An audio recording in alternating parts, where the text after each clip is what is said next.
জয় সত্যহরি, জয় বাবা শ্রীনীলকান্ত, জয় মা মাধুর্যময়ী দেবী, জয়।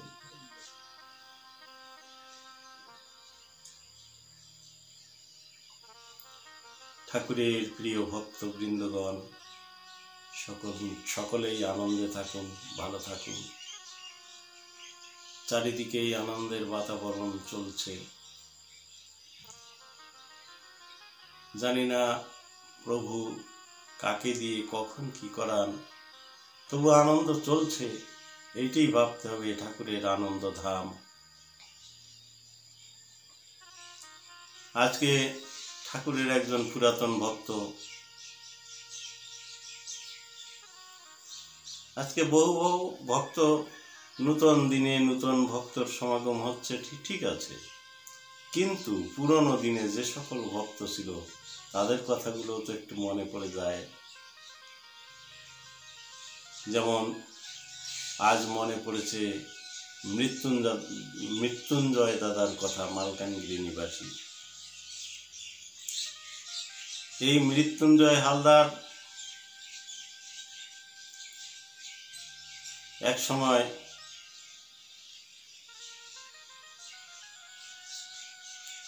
পড়াশোনা করতেন। পড়াশোনা করতে করতে চাকরির ব্যবস্থা হয়ে গেল, তিনি চাকরি পেলেন। চাকরি পেয়ে ঘটনা অনেক রয়েছে ওনার পুরানো ঘটনা, কিন্তু সব বলতে গেলে তো আমরা সময় পাই না, তাই বলি না। তিনি দীক্ষা নেবেন অনেকদিন থেকে ভাবছেন, কিন্তু মন মতো গুরু হচ্ছে না, উপযুক্ত গুরু হচ্ছে না। বাবা মায়ের ইচ্ছা ছিল যে তাদের যিনি গুরুদেব ছিলেন, সেই কুলগুরু, তার কাছ থেকেই দীক্ষা দেবে।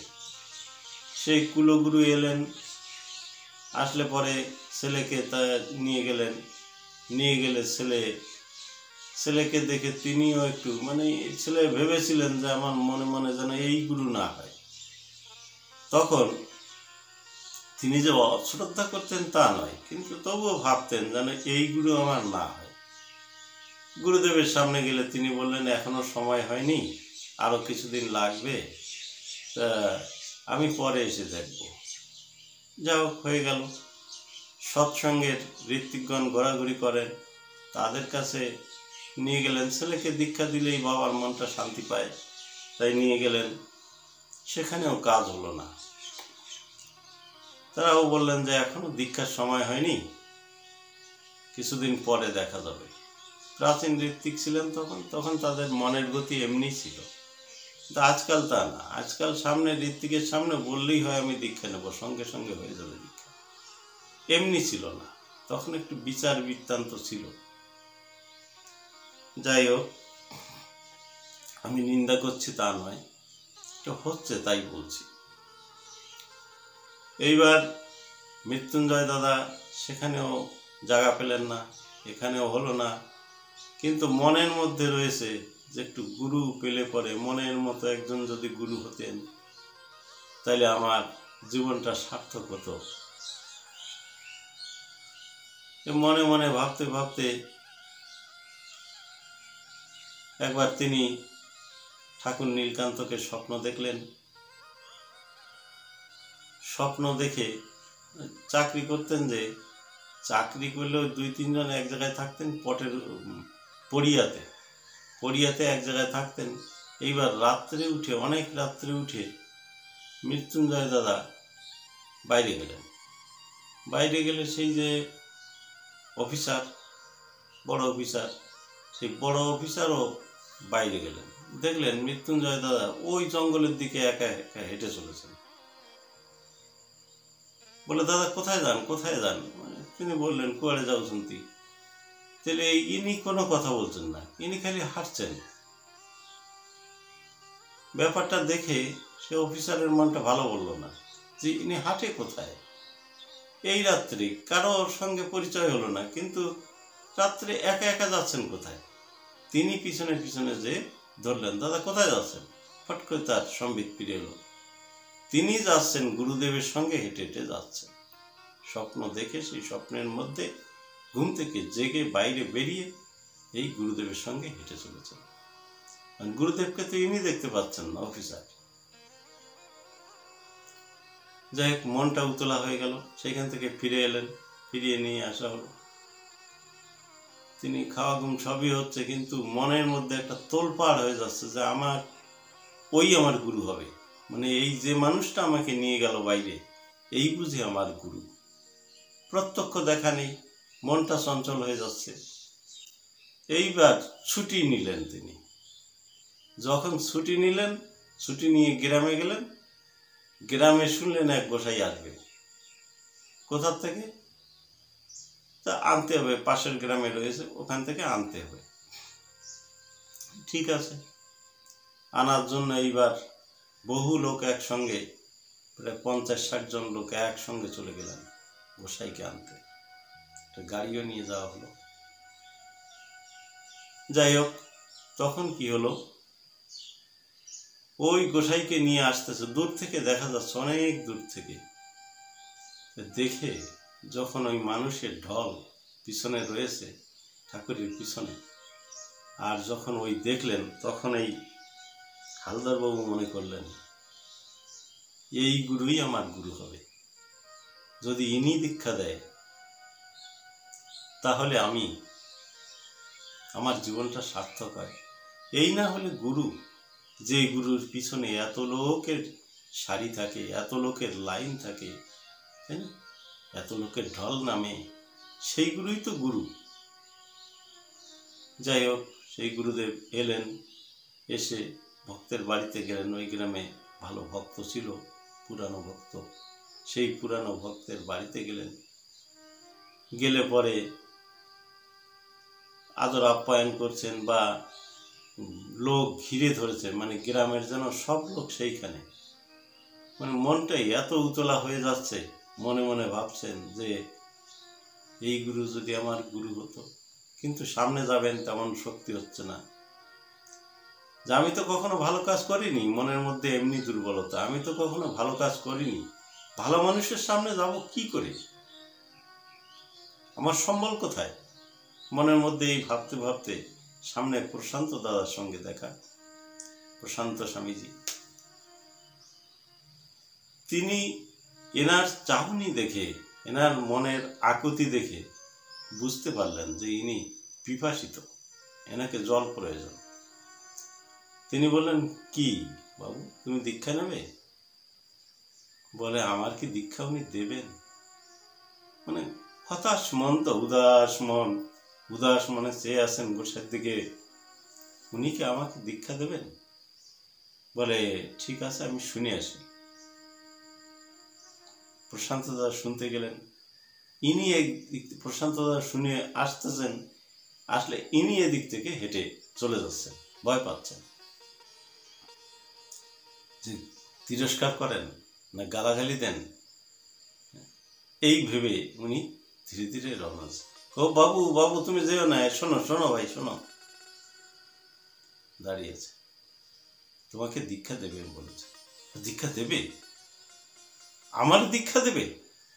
মানে তখন কেমন যেন মেরে গেছে, যে আমারে দীক্ষা দেবে।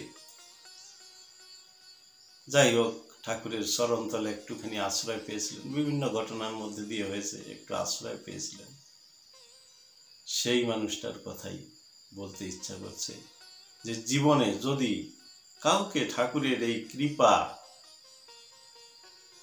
বর্ষিত হয় কারো উপরে, সেই মানুষটা তার চরণ পায়। স্বপ্নযোগে দীক্ষা দিলেন, স্বপ্নযোগে সঙ্গে করে নিয়ে গেলেন, পরবর্তীতে দেখা গেল দীক্ষা দিয়েই সাথে রাখলেন। ঠাকুরের বহু কাজে তিনি তার এই ভক্তকে কাজে লাগিয়েছিলেন।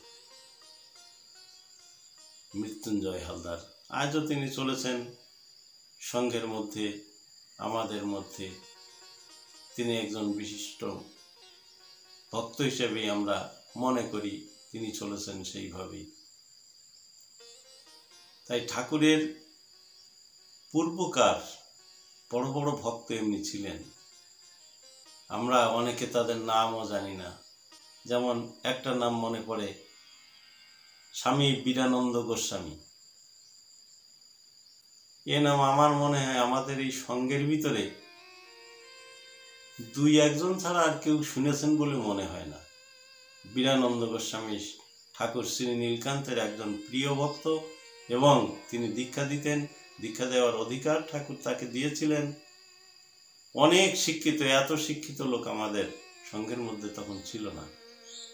তখনকার সময়েই তিনি MA পাশ করা ছিলেন। স্বামী বীরানন্দ গোস্বামী শ্রী নীলকান্তের অনুগামী। একটা নূতন নাম সংযোজন হলো। তাই ঠাকুর যে কোথায় তার করুণা কৃপা ছড়িয়ে রেখেছেন, কোন ভক্তের উপর তা বর্ষিত হয়ে সেখানে ফলপ্রসূ হয়েছে, আমরা তা কি জানি? আমরা জানি না। ঠাকুরের একটুখানি কৃপা দৃষ্টি যদি কোনো ভক্তের উপর কোনো সময় পড়ে থাকে, কোনো ক্ষণে, তার জীবন ধন্য। সারা জীবন সাধনা করে, সারা জীবন ভজনা করে যে জিনিস পাওয়া যায় না, গুরুর একটুখানি কৃপা করুণায় তা নিমেষে লাভ হয়ে যায়। এইটি হলো ঠাকুরের কৃপা করুণা। অহেতুক কৃপা বলা হয়। অহৈতুকী কৃপা কি? কোনো হেতু নেই, কিন্তু কৃপা রয়েছে। যেমন বিন্দু আমরা ক্লাসে পড়ি যে যার দৈর্ঘ্য প্রস্থ বেদ কিছুই নেই, মানে দৈর্ঘ্যও নেই, প্রস্থও নেই, আবার বেদ উচ্চতা তাও নেই, কিন্তু কেবলমাত্র অবস্থান আছে, অবস্থিতি আছে, তার অবস্থানটা থাকবে, সেটা হলো বিন্দু।